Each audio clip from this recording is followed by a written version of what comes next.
خوب باشه و هیچ گونه مشکلی هم داخل زندگی نداشته باشیم. قربون است.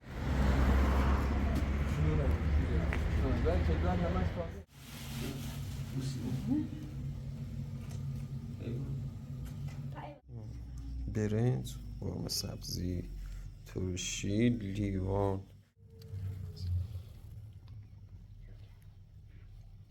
سلامی دوباره خدمت شما دوستان و بینندگان عزیز. امیدوارم تا این موقع اوقات دوستان امیدوارم حالتون خوب باشه و هیچ گونه مشکلی هم داخل زندگی نداشته باشیم. خواهرم ویدیوی دیروزی منو دید و ناراحت شده بود. امشب به من زنگ زد و واسه شام دعوتم کرد. نخواستم مزاحمش بشم ولی خب اصرار کرد که حتما باید برای خوردن شام برم خونه اونا. حالا با خودم مقداری میوه و مواد غذایی هم خریداری میکنه که بتونم این لطفش رو هم جبران کنم. با من همراه باشی. چون هم اونجا پارک کردیم که راحت تر باشم.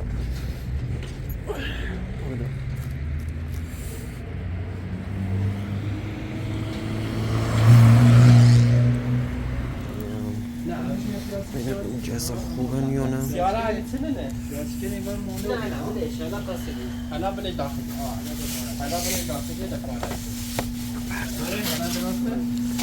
نگاش کنی نه؟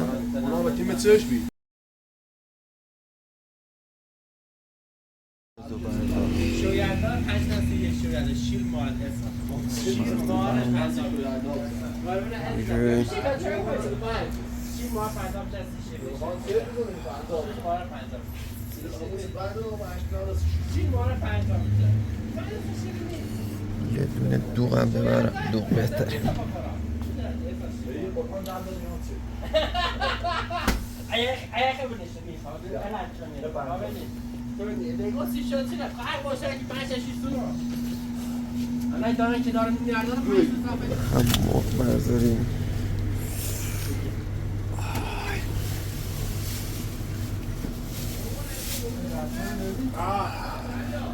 نه ملای بعد میرم نه اون ساعت چند بیاد احسن بزنم. یا میشه چرا برم میادن بالانسشون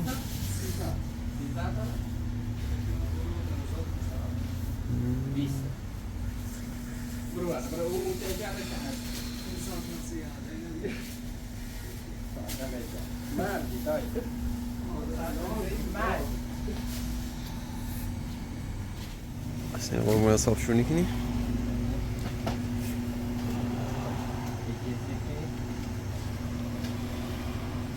یه دونه هم نوشابه باش اضافه کن تا این نوشابه هم بیارم.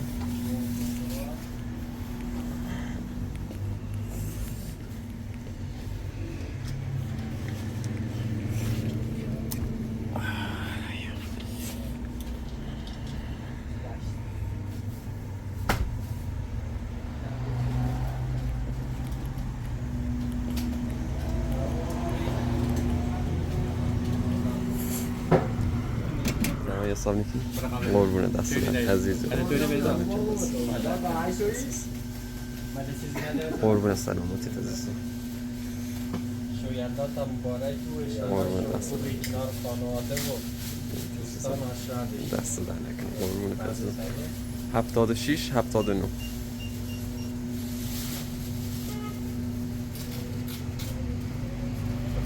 دستتون در نکنه. خیلی ممنون. وقت عزیز. حالا هم بریم مقداری میوه خریداری کنیم و بریم.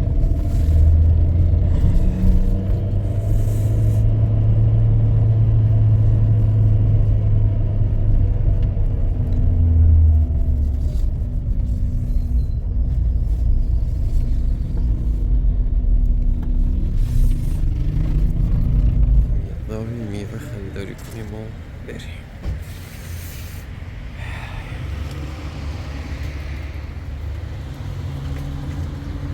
کله هندونلش خوبه؟ عالی و شرط خوب قربون یه خود انتخاب نکنی عزیز؟ یا بذاریم تا اومد تا باید بس یکی داره یکش کیلو هم رسید. یا یکی هم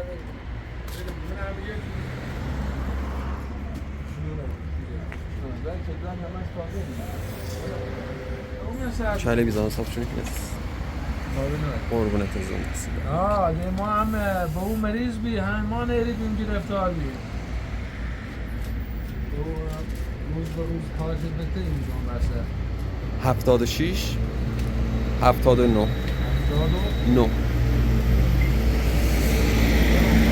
یه روز به روز اینجا بسه واجه 76 79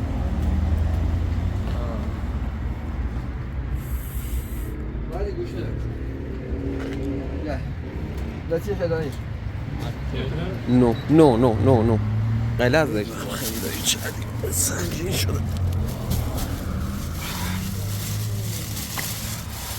برو بخیر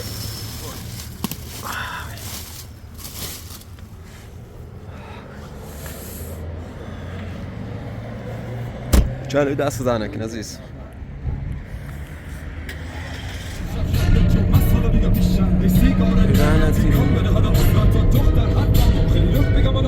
وقت ندارم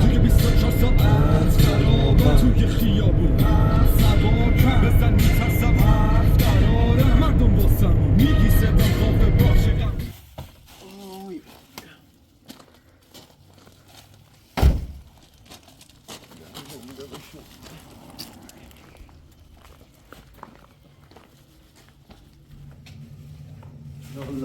سلام علیکم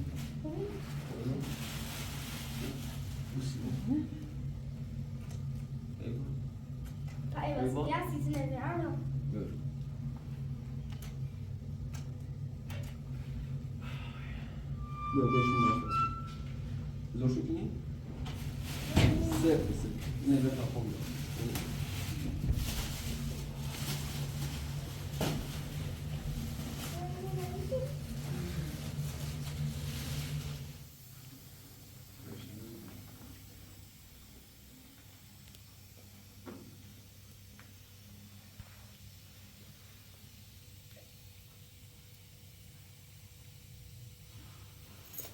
خود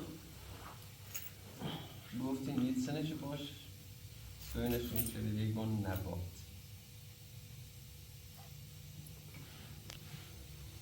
مستوی درستی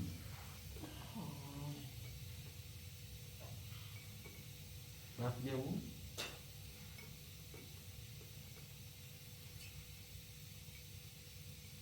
نیم بخون عاشقم سیدیه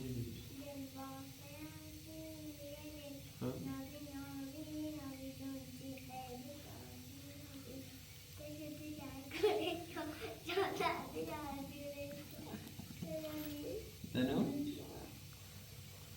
سه دندونه غذای معروف ایرانی قرمه سبزی واقعا یک غذای بسیار خوشمزه هستش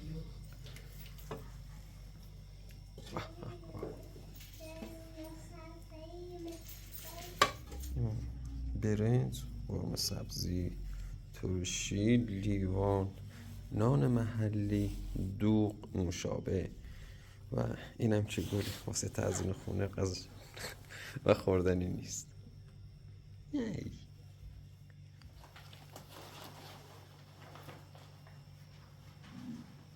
آی نیمو دردم دارم ای بابوش بود چطور ها؟ بابا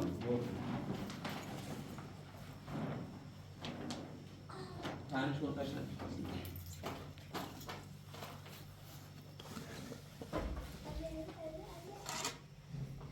قشنگ پنج صاف کن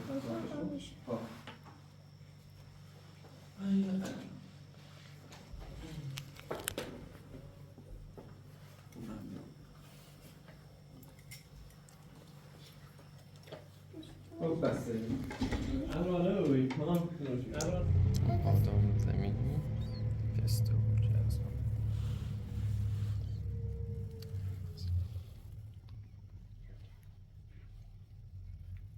من دیگه باید برم، حالا یه کار بسیار مهمی واسم پیش اومدش، باید زودتر برم شهرستان و اون کار رو انجام بدم. هوای اینجا واقعا خوبه، نسبت به لردگون جمع‌تره. سلامی دوباره خدمت شما دوستان و بینندگان عزیز. امیدوارم تا این موقع اوقات خوشی رو سپری کرده باشید. قبل از اینکه به سوالات شما پاسخ بدم، میخوام از همینجا از خواهرم تشکر کنم که با وجود مشکلاتی که داره همچنان از من حمایت میکنه و نگران سلامتی من هست. و به غیر از خواهرم از شما دوستان و بینندگان عزیزم تشکر میکنم که با پیام های محبت آمیزتون به من انگیزه بدید. همونطور که میدونین الان هوا داخل کشور ایران مخصوصا در رشته کوههای زاگرس به شدت سرده و از این رو کودکانی که در سایر کانال ها نقش آفرینی میکنن بیشتر آسیب میبینن و مورد آزار و اذیت قرار میگیرن، چون اپراتور و کسانی که کانال رو مدیریت میکنن به خاطر اینکه بازدید بیشتری کسب کنند و شما عزیزان رو با احساساتون بازی کنن، راهی کوه و بیابون میکنن تو این هوای سرد و متاسفانه لباس های گرمی هم به اون کودکان عزیز نمیدن و همونطور که خودتونم داخل کانال ها میبینین اکثرا پا برهنه هستن و لباس گرمی ندارن که واقعا قلب آدم با دیدن چنین صحنه‌هایی به درد میاد. کسانی که ایران رو نشناسن شاید فکر کنن این ویدیوها واقعی هستن و مقداری پولی به اونها کمک میکنه، در حالی که اونها هم از من و هم از شماها پول دارتر هستن. شاید سوال بپرسین که چرا این کانال ها مجاز هستن از کودکان سوء استفاده کنند و مورد آزار قرار بگیرند. متاسفانه در ایران نهاد یا ارگان بسیار فعالی که بتونه از حقوق کودکان حمایت کنه وجود نداره. اگه یادتون باشه من حدود چند روز پیش به یکی از کسانی که از کودکان حمایت میکرد پیام میدادم که متاسفانه پاسخی ازش دریافت نکردم و این که دلیل دیگری هم که میتونه داشته باشه اینه که خود کودکان، اونایی که حالا میتونن فکر کنن و خوب و بد و از هم تشخیص بدن، راضی به این کار هستن و خودشون رو فدا میکنن که پدر یا مادرشون رو راضی نگه دارن و اونها پولدارتر بشن، که واقعا مایه تأسفه. به جای اینکه پدر و مادر نگران سلامتی کودکان باشن، برعکس شده و الان کودکان نگران وضعیت پدر و مادرشون شدن. دوست عزیزی پرسیده اگر میگویی کانال ها که اشایری اکثرا جعلی هستند چرا مدرک به ما نشان نمیدهی؟ دوست عزیز، اگر من از خونه های لاکسیری اونها فیلم برداری کنم و اون اشخاص رو در حال خندیدن و کنار هم هستم فیلم به شما دوستان عزیز نشون بدم، مطمئنا شما بازم حرف من رو باور نمی کنید، چون نمیخواین باور کنید فریب خوردید.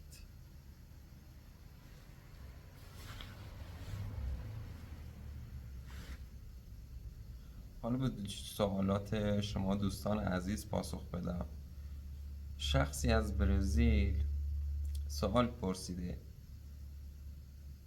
اینجا لباسی که دوست داری می پوشیم، پس اگر قرار باشد به کشور شما سفر کنیم باید مطابق فرهنگ شما لباس بپوشیم. بله، مطابق فرهنگ من باید لباس بپوشیم، ولی به اون صورت سختگیرانه هم نیست.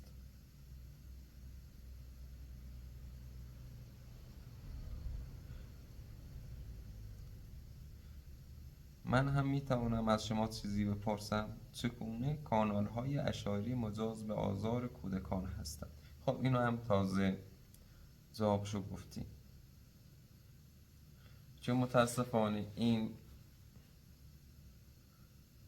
حرکات و این سوء استفاده از کودکان به مرور زمان و در آینده تأثیرات بسیار بدی روی روان و ذهن کودکان داره که شاید واسه جامعه واقعا خوب نباشه. پرخاشگر میشن و از استماع به دور میشن. امران می توانم بپرسم اپراتور شما چیست؟ خب من همونطور که میدونید خودم از خودم فیلم برداری میکنم و اپراتوری ندارم. حدود چند وقت پیش بود یکی از دوستان از من فیلم برداری میکرد که متاسفانه مبلغ پیشنهادی من رو قبول نکرد و از کانال انصراف داد.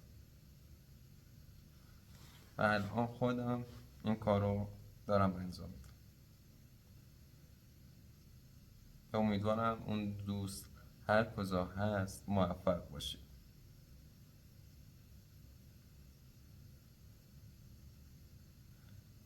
در مورد غذاهای سگ پرسیدیم و فکر نکنم تا حالا دیده باشین در سایر کانال ها به سگ غذای مخصوص سگ رو بدن و اکثرا پای مرغ، جگر مرغ و اینجور چیزا رو میدن که واقعا واسه سلامتی سگا اینها خوب نیستن.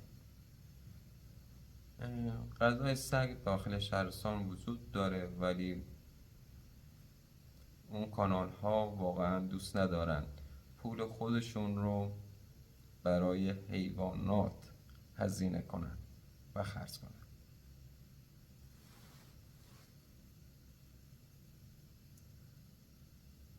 امروز شهر شما تا اصفهان چقدر فاصله داره؟ خب از اینجا تا شهر اصفهان حدود 2 ساعت الی 2 ساعت و نیم فاصله داره.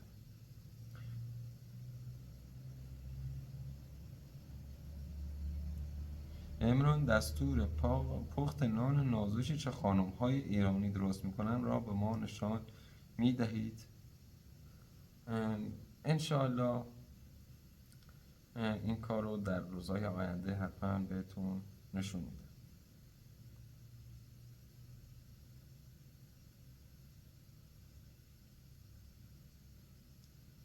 امران من یک کانال واقعی در تهران را دیدم و خانم‌های بی حجاب زیادی را دیدم. سر نپوشاندن گناه نیست یا مسلمان نیستند؟ خب مسلماً کسانی که روسری نمی پوشند نمیشه گفت مسلمان نیستند. مثلا کشور ترکیه مسلمان هست ولی حجاب در اون اختیاریه و کسانی رو میبینید که مسلمان هستن ولی روسری ندارن. خدا رو شکر قانون ایران در حال بهتر شدن نسبت به این موضوع و حتی امید دارم طی چند سال آینده قانون حجاب اختیاری در ایران تصویب بشه.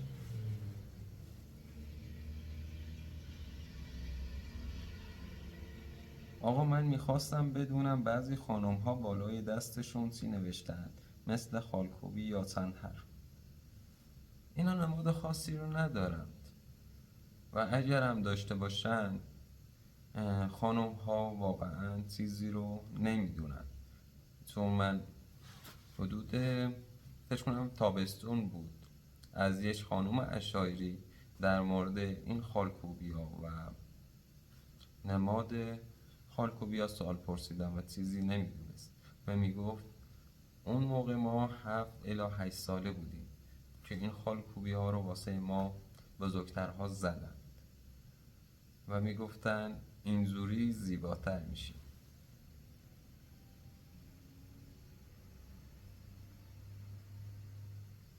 میشه بگید چرا تقریبا همه زنها اسم خانم دارند؟ واسه احترام گذاشتن به خانم ها، زنها قبل یا بعد از اسم اون خانم از کلمه خانم استفاده میکنیم.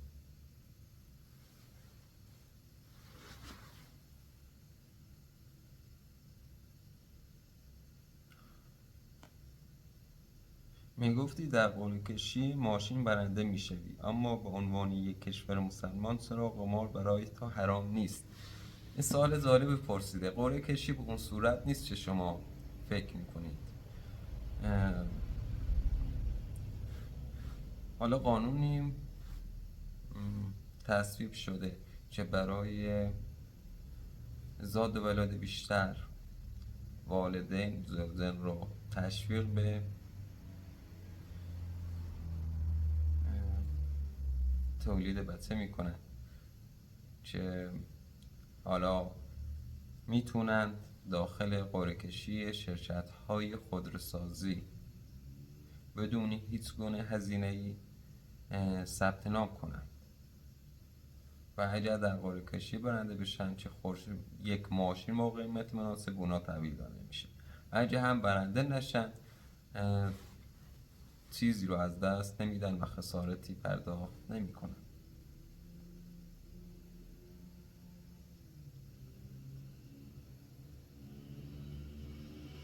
سلام، میشه بگید شهر آبادان عشایری هست یا نه؟ خیر، شهر آبادان قبل از انقلاب یکی از زیباترین شهرهای ایران بود که متاسفانه الان زیاد وضعیت خوبی نداره.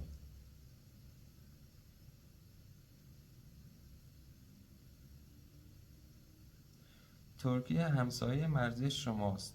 ما علوی و شیعه هم داریم، اما هیچ کدوم در مراسم ختم آهنگ تفنگ نمیخوانند. این کارها رو بختیاری ها و لرها انجام میدن و ربطی به دین اسلام نداره و به فرهنگ اونها مرتبط میشه.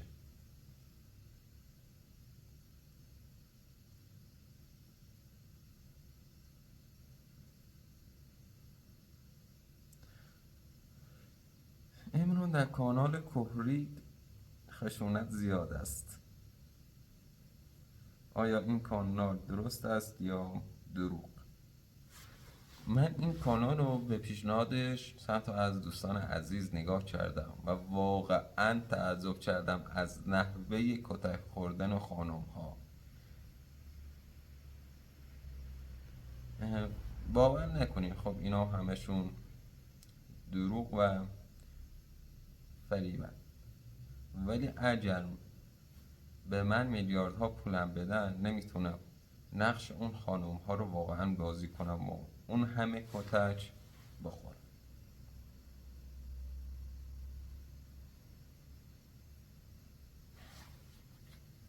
آیا برای غذای خود غذاهای دریایی میخورید، مثلا میگو و اختاپوس؟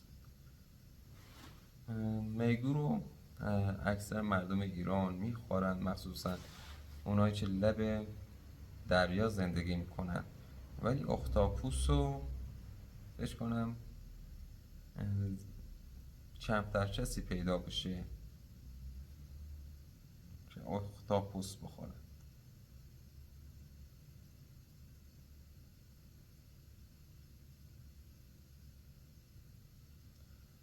واقعا من بعد از سوالات شما رو متوجه نشدم، هر کاری کردم درست ترجمه نشده.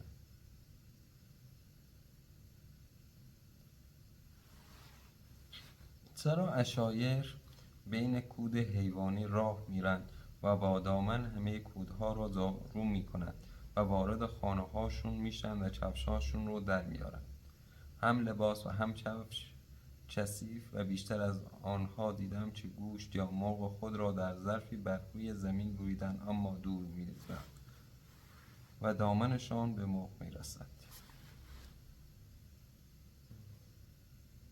خب این سوالات شخصی هستش و مربوط به بهداشت شخصی است و من نمیتونم دلیل این کارها رو واقعا بگم.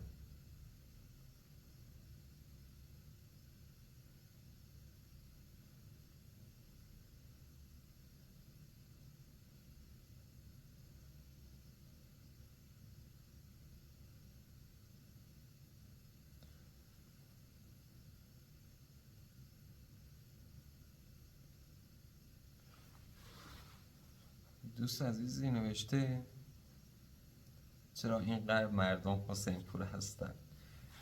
دوستان عزیزان، جمعیت ایران 80 میلیون نفره و جمعیت حسین پورها حدود 10,000 نفر هستن و کسانی که الان داری نگاه میکنید کانال های عشایری دارن اکثرا حسین پور هستن، یعنی 99% از اونها حسین پور هستن که با هم دیگه فامیلی.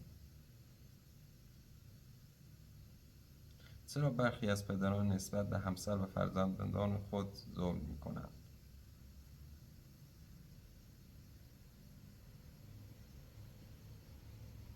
اینو باید واقعا از پدرها سوال کرد. امروز میپرسم آیا پلیس در این فیلم ها واقعی است؟ خیلی واقعی نیست، خیالتون راحت باشه. باز درباره خانواده دارال سوال پرسیدیم که آیا این خانواده واقعی هستن، واقعی نیستن. این خانواده واقعی هستن و با هم دیگه نسبت فامیلی دارن، مادر، پدر، برادر، فرزند، ولی همونطور که قبلا گفتم فقط واسه محتوا خونه میسازند و در اونجا زندگی نمی کنن و در شهر زندگی می کنن و چندین خونه و ماشین هم دارن.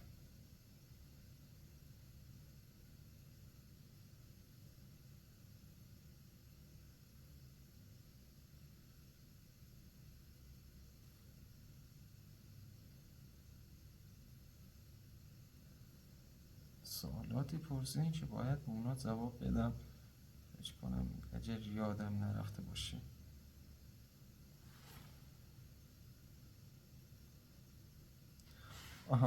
سلام امران، میشه در مورد حمله شیمیایی شهر سردشت در سال 87 بیشتر توضیح بدین؟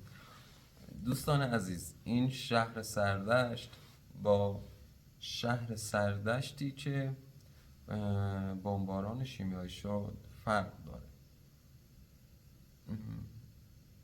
این شهر که بمباران شیمیایی درش انجام شد در استان کردستان قرار داره و این شهر سردشت که کانال‌های عشایری داخلش فعالیت می‌کنند در استان چهارمحال بختیاری قرار داره.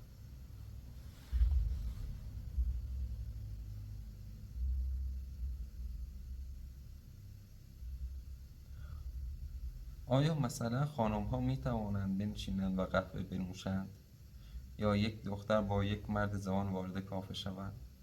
بله میشه. حالا اگر من دوست دختر داشته باشم حتما اونو وارد می‌بردم کافه تا شما هم ببینید که امکان همچین چیزی وجود داره.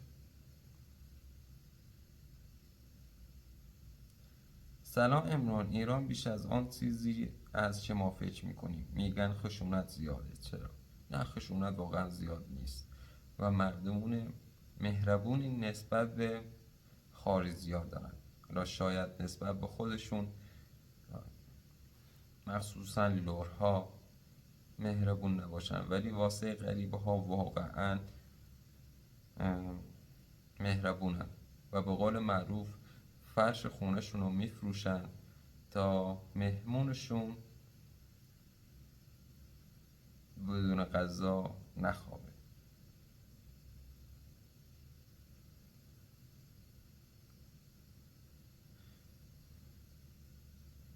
درباره عکس شاهی که داخل تالار آینه بود از من سوال پرسیدی. این اسم این شاه ناصرالدین شاه هستش که یکی از ضعیفترین پادشاهان دوران قاجاریه هست و در زمان این پادشاه چندین استان از ایران جدا شد و شاید دردناکترین عملکرد این پادشاه کشتن امیرکبیر هستش، وزیر خودش، شخصی که نسبت به زمان خودش جلوتر بود.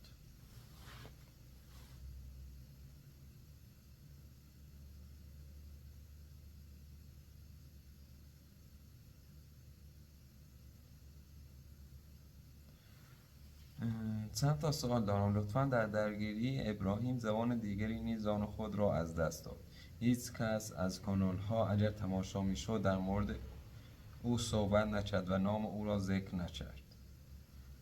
خب اسم اون زبان بیچاره که کشته شد به غیر از ابراهیم اسمش نعمت حسین پور بود.